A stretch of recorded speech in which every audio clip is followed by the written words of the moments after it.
So my name is Melissa Gray and I'm a geophysicist and obviously a part-time artist. And my PhD aims to create a high-resolution velocity model of subsurface New Zealand.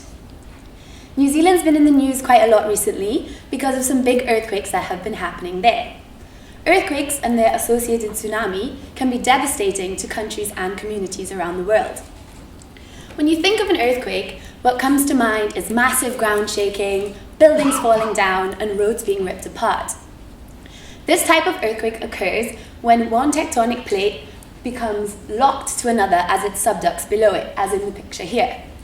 Over time, pressure between these plates builds up until it eventually becomes too much, and all the energy is released at once, causing the ground to move a huge distance in a very short space of time, a couple of seconds. We now, however, have a new understanding of how plate tectonics works, and we know that some plate subduction zones experience something called slow slip. This is when the plates move much smaller distances, but over much longer periods of time, so anywhere from minutes to months.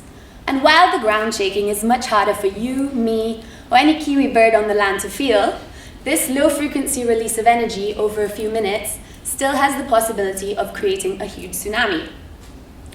We know from GPS data that this slow slip behavior occurs at the Hikurangi margin offshore of North Island, New Zealand. What we don't know is why. We have a few ideas. Maybe there's some fluids here, or many different types of rock are creating an uneven balancing act between the two plates.